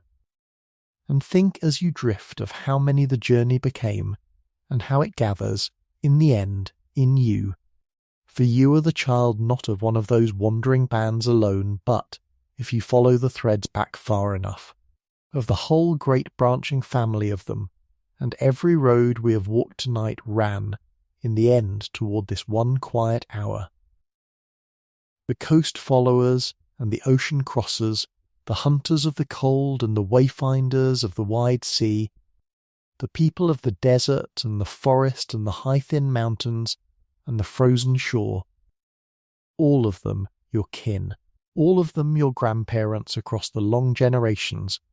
all of them walking, though they never knew it, toward the warm bed you are lying in now. Whatever land you were born to,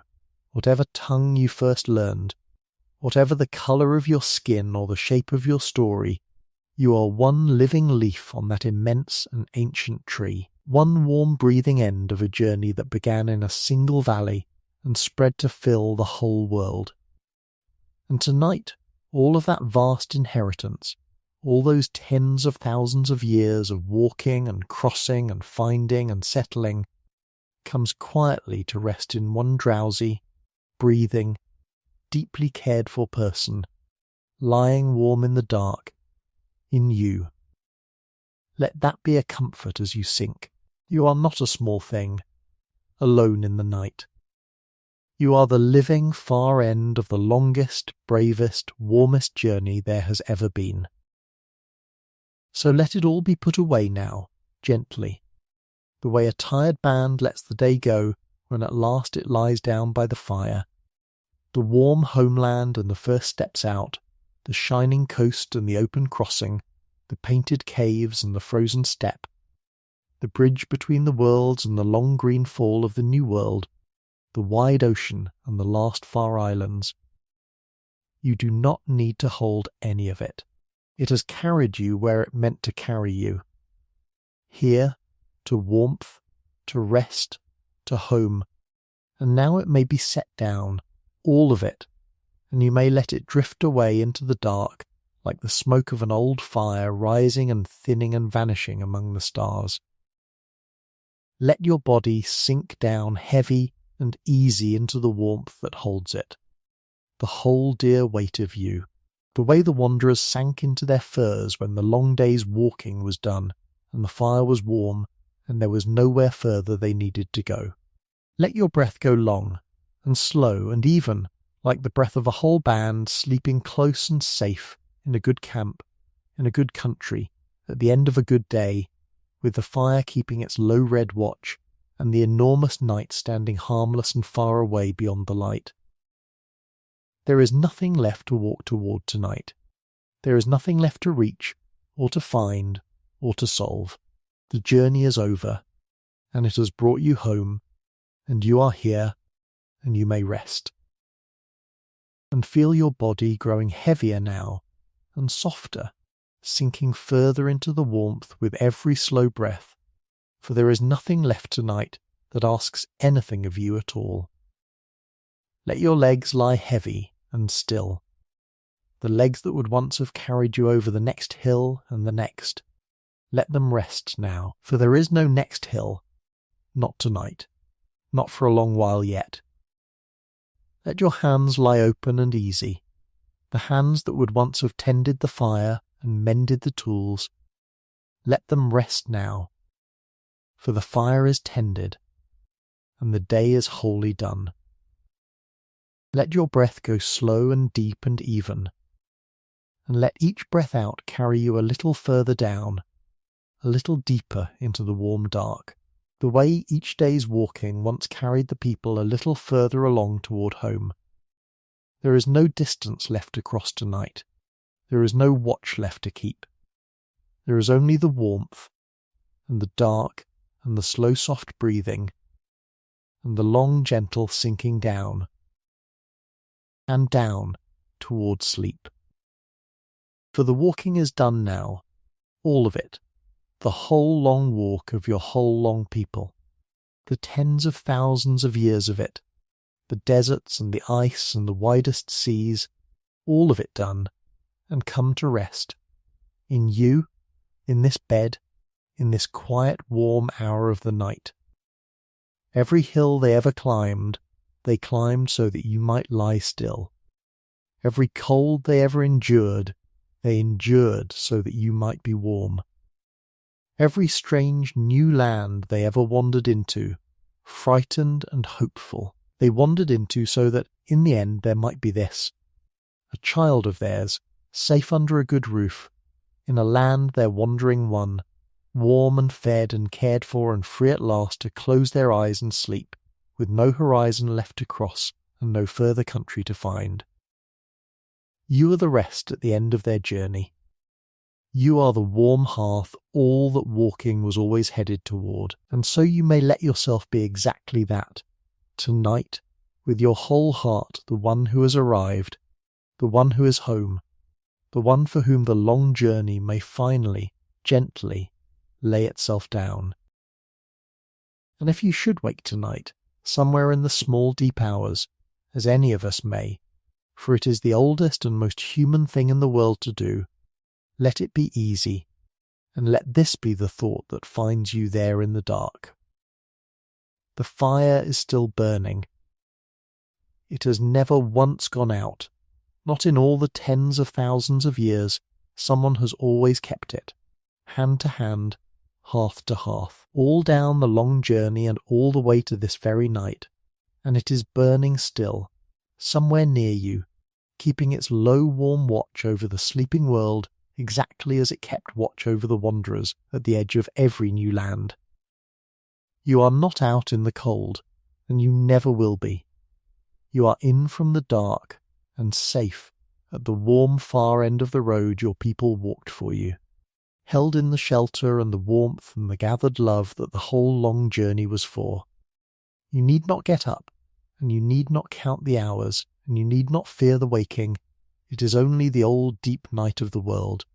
the same one the wanderers slept through so soundly in 1,000 far camps, and it asks nothing of you at all. Lie still, and listen a while to the quiet, the way they listen to the fire settle and the wind go harmlessly by,